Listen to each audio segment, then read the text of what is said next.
Members of Congress represent us, but are they different from us in some way? Like their upbringing, wealth, education? Who are they? Mark Twain had his own, presumably satirical answer. He said, "There is no distinctly Native American criminal class, except Congress." More seriously, 4 scholars at Stanford and Boston University went in search of an answer with novel research showing members of Congress are different from many of us in specific ways. The study, aptly titled, "Who Becomes a Member of Congress?"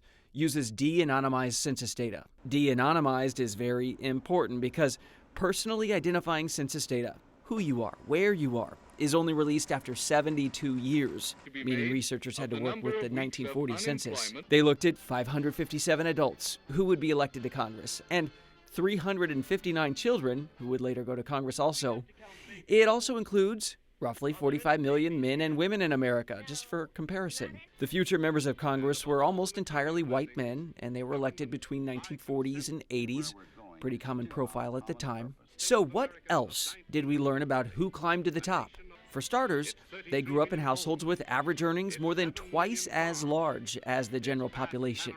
And their parents held college degrees at more than 6 times the average. Future congressmen tended to be highly successful in the private sector before entering politics, even compared to non-politicians with the same socioeconomic advantages. They were higher earners and had higher levels of education than losing candidates. And also, they were higher earners and more educated than their own siblings who didn't become politicians. It's an indication that upbringing alone doesn't tell the whole story. It is true that Congress today is much more diverse in terms of ethnicity and race than it was, in the 40s to 80s, and the number of women in Congress has dramatically increased. But one thing remains the same. Members of Congress are typically richer than most Americans. The median member of Congress in 2015 was worth at least $1.1 million, according to a Quartz analysis, and that was 12 times greater than median households. That raises questions, beginning with, why?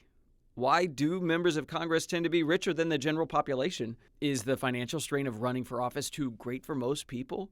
How many of us can afford to take time away from work to mount a campaign? Then again, are voters more attracted to someone with a proven record of success in their life, meaning richer people just tend to be better at the ballot box? Given the census data, we can more confidently identify differences between Congress and constituents.